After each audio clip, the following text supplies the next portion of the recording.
a thief, you stay away from that woman in the market. Please, sir. Please help me, sir. Eh? Please, sir. Please.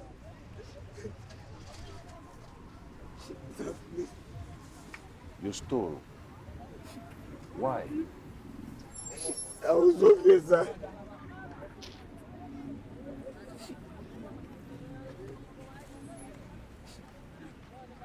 Have you ever heard of the 11th commandment?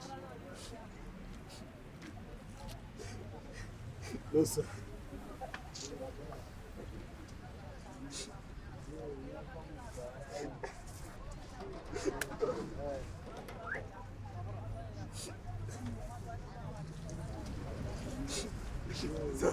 Sir, please don't go. Sir, please. Sir, don't go. Don't go.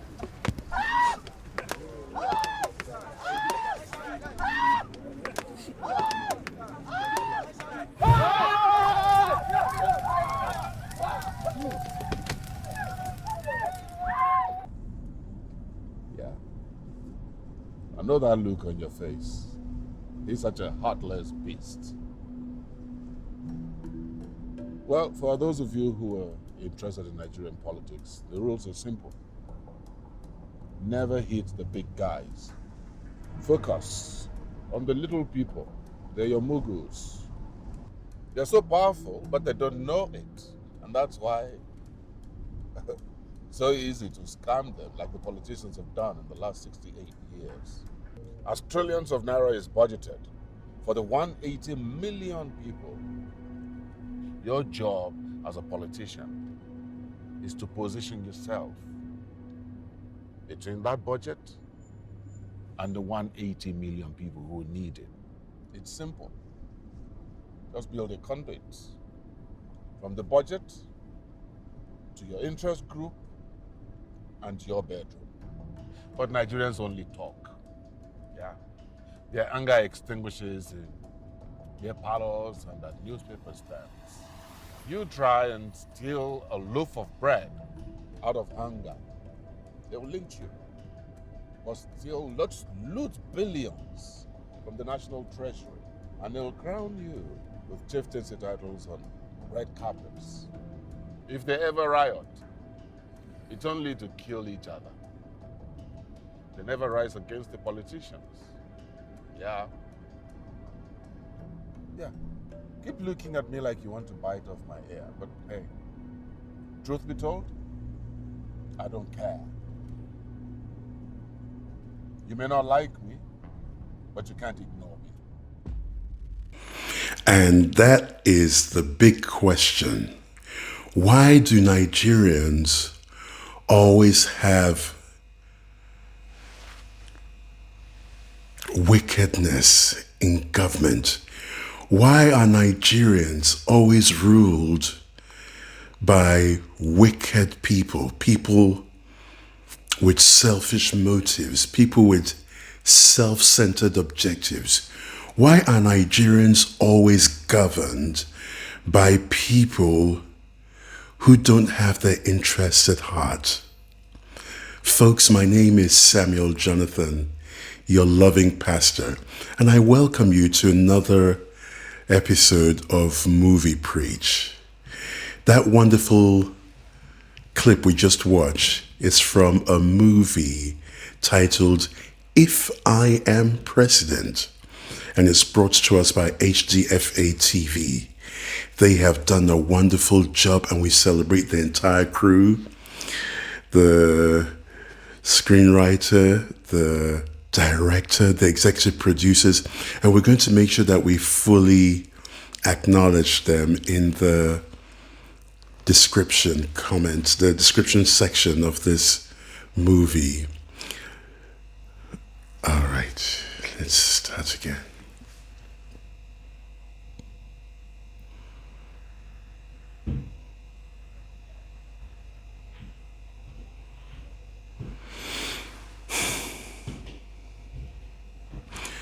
Why are Nigerians always governed by people who seem to be mean or wicked? Why is wickedness always in government. How come Nigerians are always governed by people who have selfish motives or self-centered agenda? Don't Nigerians deserve better? Why is there wickedness? It seems like in governance, there's always wickedness. Why? That question, don't Nigerians deserve better? Folks, my name is Samuel Jonathan, your loving pastor, and I welcome you to another episode of Movie Preach. Now, that clip you just watched is from a film titled If I Am President, and it's brought to us by the wonderful folks at HDFA TV, and we celebrate them. They did a phenomenal job on this film, and this is a movie that would live forever, I believe, because it told the truth, and it's a movie that was intended to impact generations, even generations unborn. Powerful movie. We're going to have all the credits right there in the description for this post. If you go to that section, you see the links there to also watch the full length of the movie. Folks, today we're going to be candid, and because I'm your loving pastor, I'm going to tell the truth with love. And I want us to remember, even for those of you who are not Nigerian, or for those of you who are not familiar with Nigeria, don't laugh at us, don't make mockery of us, because every country has their difficulty. Every nation has their own challenge or challenges that they face, and there's certain attributes that are identical to people from a particular place, and that happens all over the world. So don't laugh at us. I also want you to remember that when I use the word Nigerians, it doesn't mean that everyone in Nigeria or everyone of Nigerian origin is the same. You can't use one label as a general description for an entire country. According to Samuel Jonathan, in every city, community, and country, you will always have the typical and you'll have the exceptional. So when I say Nigerians, and I'm talking about the typical citizen, don't forget, you always have that exceptional category of people. They're referred to as exceptional because they're few in number. All right. And so I'm going to point out some of the things that are very peculiar to Nigeria. Let's get started. And I strongly believe that this particular episode will have to come in two parts. We don't want to make the video too lengthy because we've got to consider those who may be viewing or watching this particular episode from Nigeria or from parts of the world whereby having internet data to actually watch a lengthy video might be exorbitant and unaffordable. So let's keep them in mind. I'm going to share with us two important scriptures that will help serve as the bedrock for today's episode. We're not going to preach. I just want to mention those scriptures to you. Genesis chapter 1 verse 28. Genesis chapter 1 verse 28. And that's where God said, be fruitful and multiply. And if you look at previous verses, you'd realize that God said each seed must bear fruit after its own kind. All right? So don't forget that. The first blessing that God pronounced on mankind is be fruitful and multiply. And each seed will bear fruit after its own kind. So the seed is the result. The fruit is the result of the seed. Amen. That fruit didn't come out of space. it didn't come out of magic. That fruit is as a result of the seed. The second scripture, which is usually misused, disused, and abused in Christendom, especially when it comes to Nigeria, is Luke chapter 6, verse 38. Luke chapter 6, verse 38. Give, and it shall be given unto you. Give, and it shall be given unto you. And of course, the rest, people love good measure, shaking down together. Usually people use that in a financial context, or when it comes to tithing or offering, or when the pastor or the presiding minister wants to be able to get more from the people. That scripture is usually used. But of course, Jesus wasn't money focused. He wasn't trying to extort or get as much as he can to fund his lavish lifestyle, because he didn't have a lavish lifestyle. So let's not deviate from what we're focusing on. Just those two scriptures, Genesis chapter 1 verse 28 and Luke chapter 6 verse 38. And what I want to do over the next few moments is briefly, I'm not going to go into detail, briefly highlight why the fruit, those who we have in government, reflect the seed, the people they govern. What am I saying? As Nigerians, we are not the most caring people. Do we have some great attributes? Oh yes. Let me drop it like it's hot. Nigerians have the relentless spirit. Nigerians don't quit.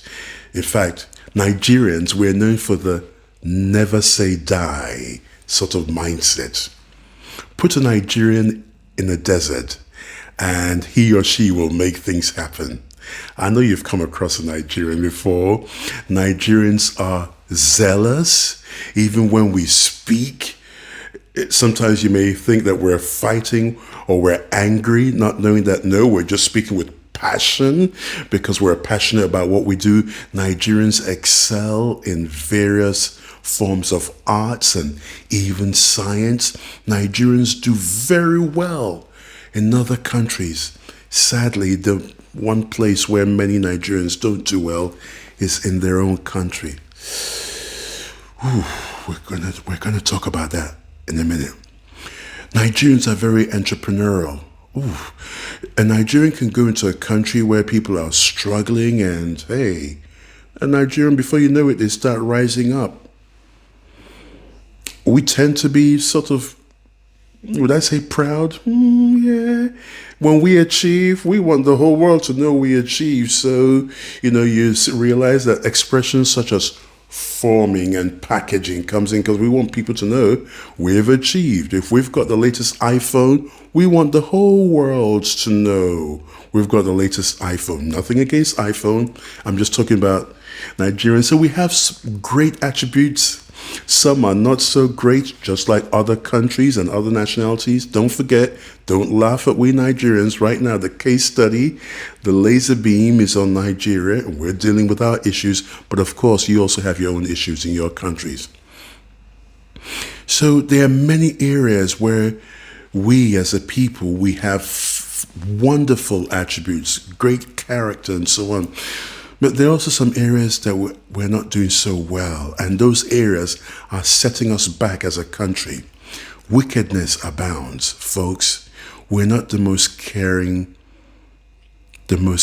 people. Now, let me give you some examples. I had so many, I had to write some of them down. But here's one. Take a look at this clip.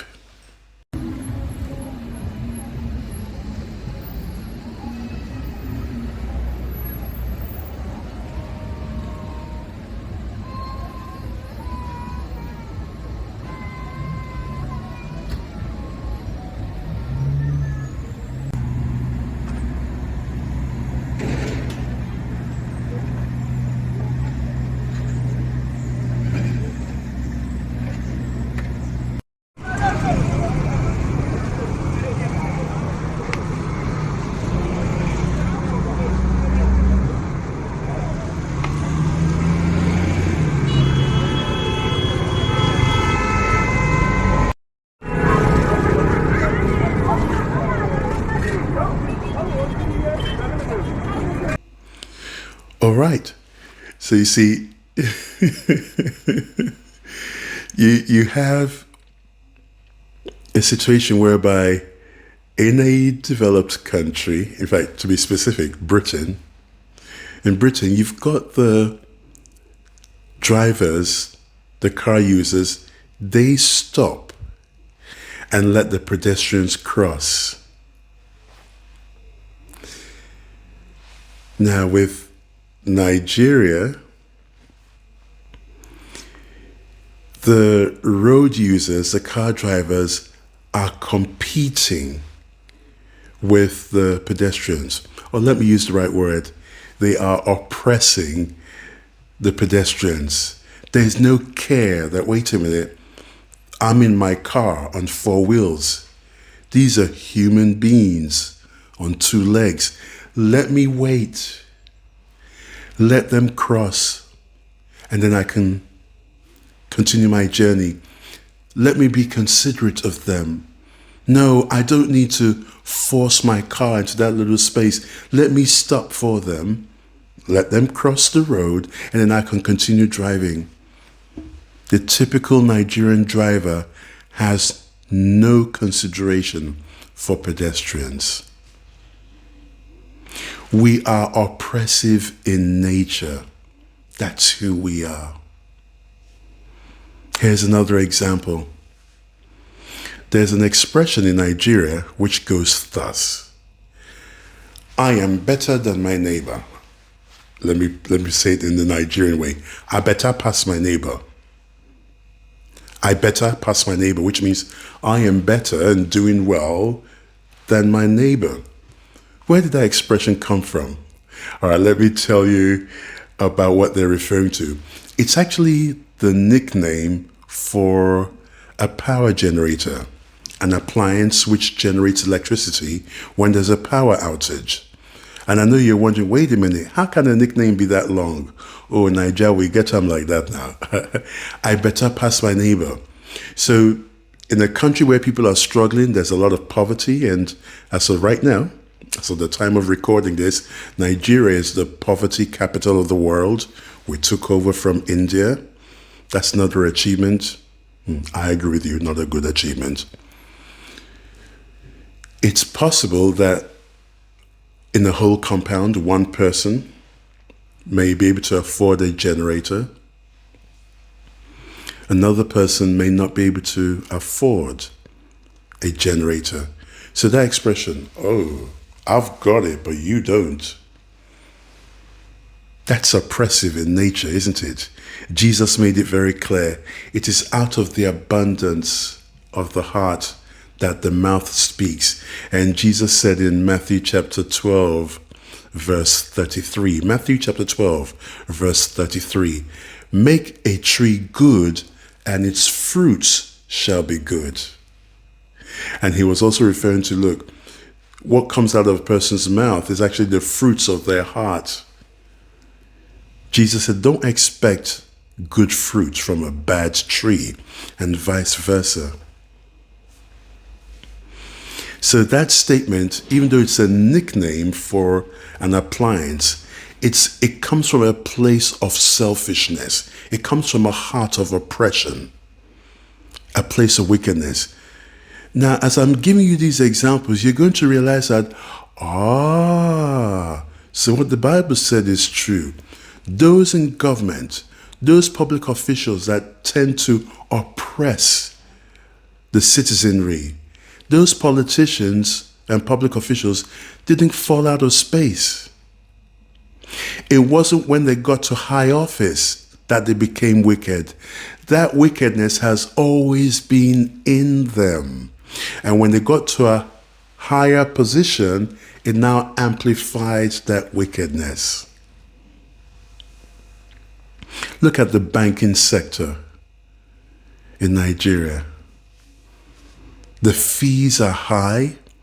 There are fees for services which in other countries are rendered free of charge. You pay a lot of fees. They'll charge you fees for sending you a text message wishing you a happy birthday on your birthday. They'll charge you for that text message. They call them SMS fees. They'll charge you fees for this, fees for that. The service is not always great. The queues are forever long. They don't always maintain their ATMs, the automated teller machines and so on. And when your bank account is hacked, or when you are a victim of fraud and money is stolen from your account, the bank will not take responsibility. They'll say, well, probably you gave your passcode or your PIN to someone. And even the efforts that they will put in to try and trace and track what's the source of this theft, how did this fraud occur, don't count on Nigerian banks. Now, once again, would that be all of them? No, don't forget, in every society and community, you will always have the typical, and then you'll have the exceptional. The typical bank in Nigeria, in fact, will not take responsibility, and you are on your own. And there are many Nigerians who are falling prey and victims to bank fraud. Now, is this fraud being committed by foreigners? I don't really think so. It's fellow Nigerians. And so you notice that the story of Nigeria, because we are wicked in nature, because we are oppressive, we are not the most caring people. We are oppressing each other. Not foreigners, no, not the slave masters, not our colonial masters, no, we are oppressing each other. We have many church buildings and many mosques, but we're still oppressing each other. Here's another example. Nigeria has probably the highest number of churches per square mile. We are very God conscious, but we are not God fearing, because people who are God fearing and they fear God for the consequences of the wrong they do will not do many of what Nigerians do. So we are God conscious, but we are not God fearing. We are very religious, but we are not righteous. Nigerians can hold hands in the largest church auditorium in the world. You'll find it in Nigeria. Share the grace, which is the benediction, and as soon as they hop in their cars, right there in the car park of the church, they're revving their engines, vroom, vroom. They won't give room for a car coming from the opposite direction in the car park, trying to join the queue, if there is a queue. They will not give room. The same way they drive on the public roads is the same oppressive way in which they drive on the premises of the house of God, where they just held hands and said, neighbor, I love you. Look, turn to your other neighbor and say, neighbor, you are too blessed to be stressed. Look to the other neighbor and tell them, neighbor, I love you. So in the car park, they'll be driving, moving their cars so close to the next car to make sure the other person doesn't get in on the premises of God's house. Why? They're religious, but not righteous. We are selfish and not selfless. It's rare for a Nigerian to say, you know what, there's a traffic jam. My car can't fly. So let me just be patient here and let the next car come in. We're not considerate as a people. We're not caring. Look at the price of commodities. It's not always the government that's responsible for prices going high. There are times whereby the little market unions and the trader unions and groups in little markets will come together and say, look, we're going to be selling this item, this commodity, for such amount of price. Usually they have smaller groups, apart from the large trade unions. They have smaller groups that have regular meetings. And usually each group, they're grouped based on what they sell. So usually they sell the same commodities. And sometimes they will agree, look, we're going to hike the prices by so much. And so you go to the market in Nigeria this week, you pay for things. When you come back the following week, you'll pay a higher price. So inflation in Nigeria is not on a quarterly or annual basis. It's actually on a weekly basis, especially right now. And usually, it's not always the government. Sometimes the locals, the citizenry, are padding the prices of commodities the same way the senators or legislature are padding the budgets, making the budget higher and higher so that the little surplus can be used to fund their selfish agenda. So do you see that those in government are the fruit of those in the community, the fruit and the seed? There's so many examples that I can give you. And I'm sure Nigerians who are watching and who love truth will say, Pastor, you are telling the truth. This is who we are. There's a Yoruba proverb. Here's another example. A Yoruba proverb that says, Eshu ma se mi, omo elomi ni o se. Now let me translate that.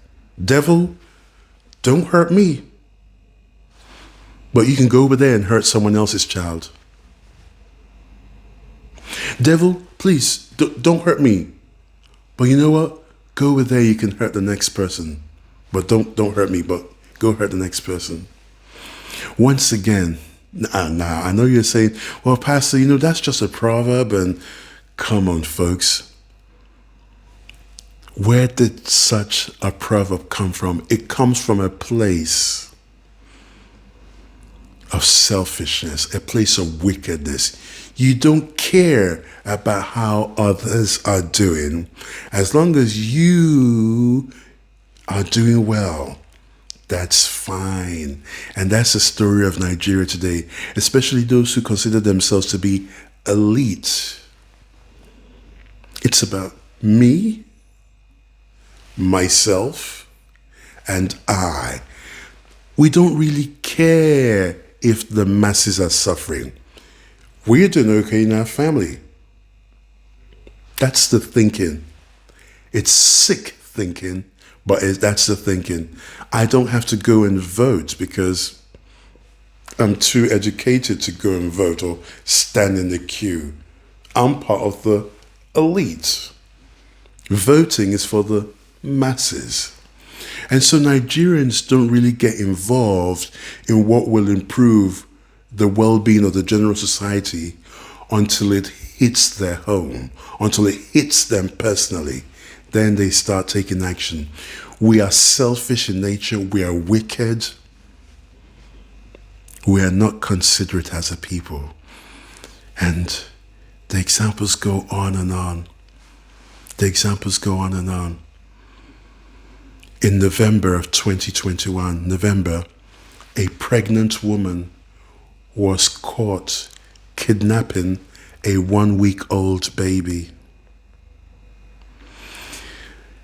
Her and another woman had kidnapped 2 babies. Guess where they kept them? Inside a plastic bag. So one lady, pregnant, expecting her own baby, has another person's baby, a week old, inside a plastic bag. And the other woman who was also with her, they were together, in her own plastic bag, she had a 3-day-old baby in her own plastic bag. Do you see how wicked Nigerians are? No, there's no level of poverty that can justify that. You're about to go and sell someone else's baby, but you are pregnant, carrying your own baby. You wouldn't want any harm or evil to occur to your baby, but here you are selling someone else's baby. You got that baby, a week old, inside a plastic bag.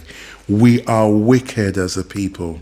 You see, until you and I acknowledge and admit that we are wicked, we are oppressive, we are self-centered, we are selfish, we would never begin the solutions of our situations.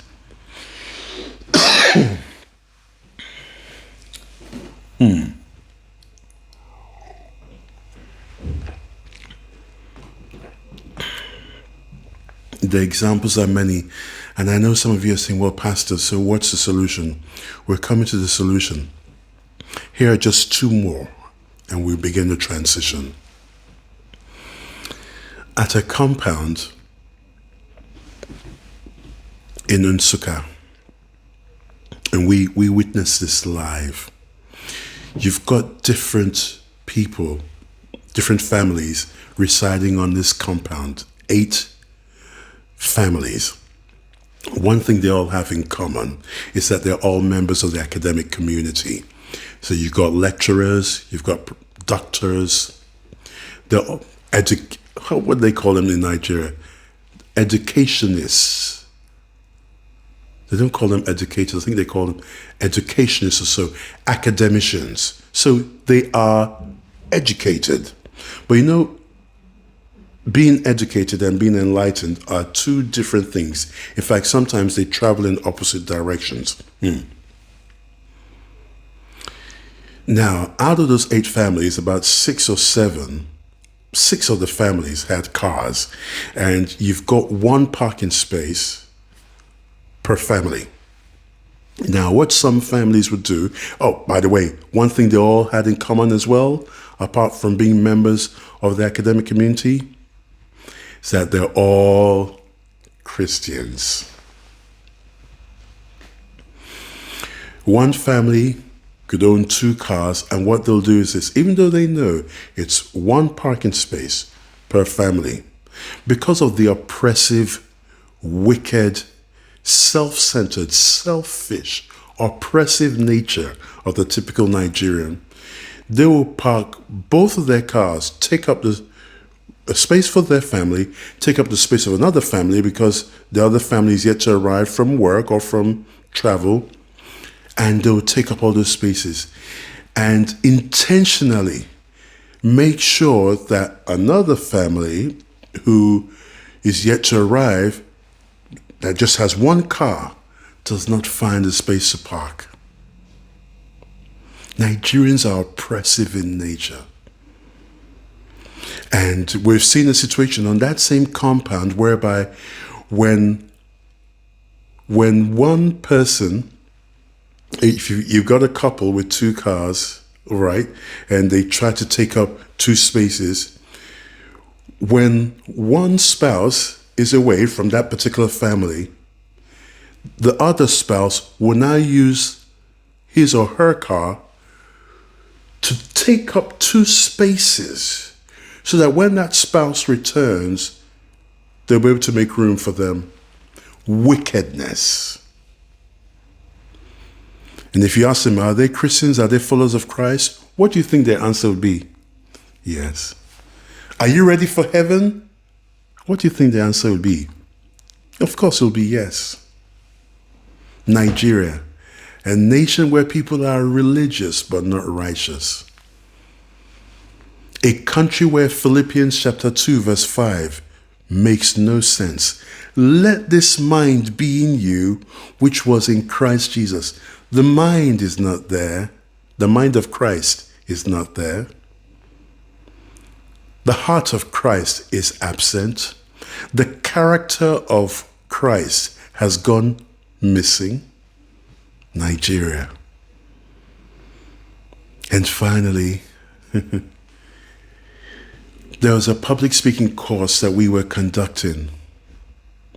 And I know you're probably wondering, Pastor, don't forget I told you I've got to give examples because people may disagree with you if you just give 1 or 2 examples, and they'll say, well, Pastor, that was just a one-time occurrence, or, well, Pastor, maybe it just happened. And there's some of you who will say, well, Pastor, we too have challenges in our countries. I agree with you. I am telling the Nigerian story. I'm telling you what happens in Nigeria. And I want to establish the trend so that when it comes to providing solutions or what God's word says is the way out of this, people will be willing to embrace it because the evidence against them cannot be disputed. We have a public speaking course that we started a few years ago just for Christians to enable them become more bold and confident in sharing the gospel of Jesus Christ, but also doing very well when it comes to the discharge of their duties at work.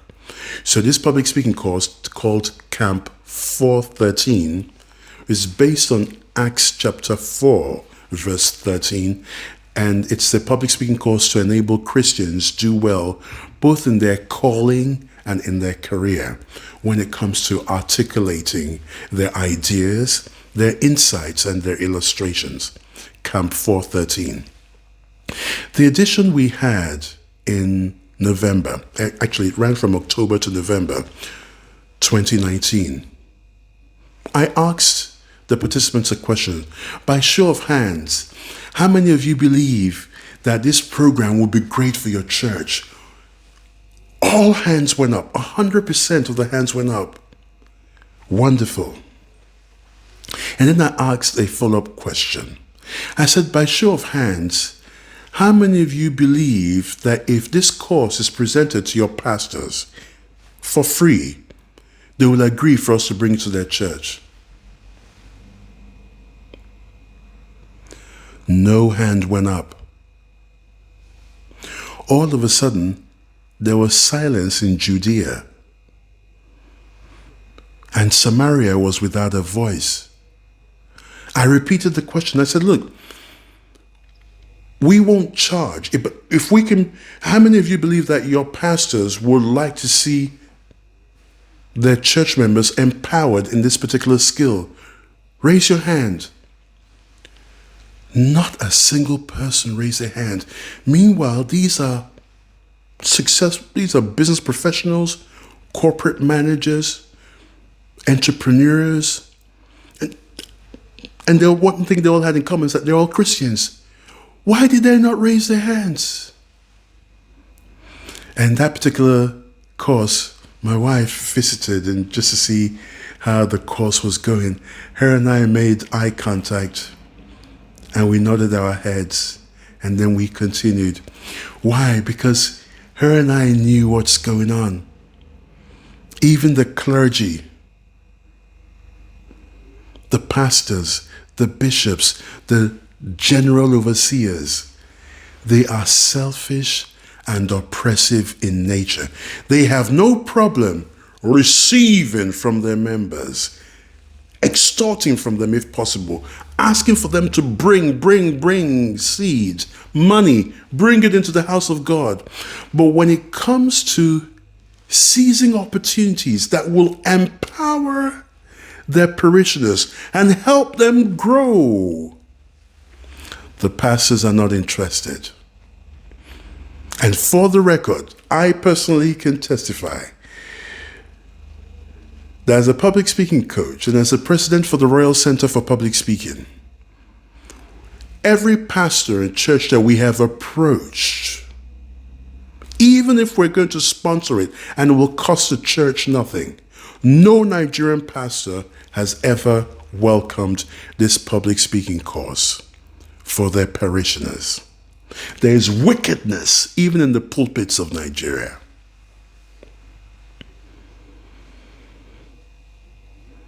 There's a particular church in Nigeria that has the highest number of branches. I'm not even going to mention their name. They have the highest number of branches, not just on Nigerian soil, but even beyond the borders of Nigeria. We were contacted by the head of the usher team. Now, ushers are people in the church who usually welcome people and so on. But she was also the head of another team, which was like the welcome team. They usually interact with first-time visitors and so on, and people who are visiting the church. And she saw the need for them to be equipped with presentation skills and communication skills and perfect the art of public speaking. Because they thought, look, if we are trying to invite you or welcome you to the church, We must be articulate. We must be articulate in terms of what the church is about, what the church stands for, and be able to give a convincing presentation as to why you should be part of us. And she inquired, and we asked her how many will be participating. And she told us, and we said, would you like to increase that number? Do you think approaching your pastor will be a good idea? Let's see if we can do this for more people in the church. She said, please, please, please. Don't you ever tell my pastor. In fact, my pastor, our senior pastor, must never know that we're taking this course. And I said, why is that? And she said, they wouldn't want such an empowering learning experience to take place in the church. So we are doing this on our own. In fact, we are using our personal money. Leadership must never know about this.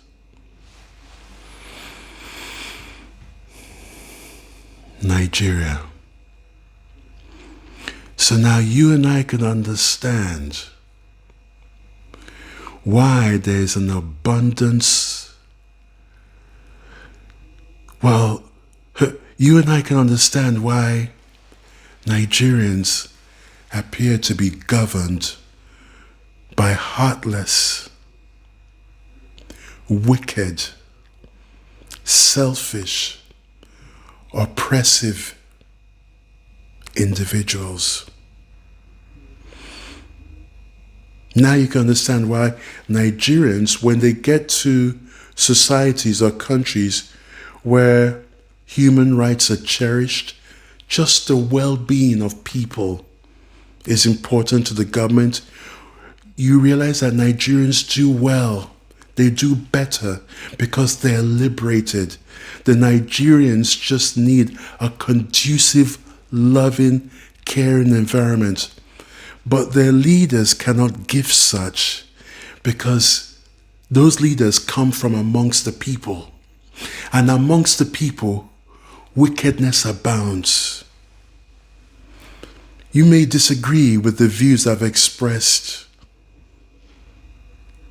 on this video, and it's possible that you may not like what I've shared. However, according to Samuel Jonathan, your disagreement with the truth will never diminish, deter, or delete the truth. Nigerians, typically we as a people, it's just not in our DNA. It's just not in our DNA to be caring, to be selfless, to be considerate about the other person. We are lacking in those areas. And it's not a sign of weakness when as a people, we come to the realization that, you know what? As we point our fingers to Aso Rock, as we point our fingers to the leaders, guess what? The other fingers are pointing towards us. However, the Bible has some good news for us. Yes, and so that's why you must not miss the next episode. Because according to Samuel Jonathan, when you rise up, the chains will fall. The solutions are more important, and it's important for you to please catch us on the next edition of Movie Preach. This is Samuel Jonathan. I am still your loving pastor, and everything I've shared with you is with love, all right? Be encouraged, be lifted up. There's going to be a rising up, and we're going to learn more about the solutions and how we can come out of all this as a country at the next edition of Movie Preach. God bless you. There are books that you read and enjoy for the moment, and there are books that make an impact for a lifetime. Such are the books written by Pastor Samuel Jonathan. Some of the titles include Step Forward, The Half-Mark Christian, Naming Your Child the Godly Way, Wisdom and the Fool, My Obedience Journal, Looking Through the Spectacles of God, The Careless Christian, and soon to be released, Stubbornness, The Red Carpet for Destruction. These books are purposely written to infuse, impact, and influence your walk with God for a lifetime. They come in ebook and paperback. Get yours today.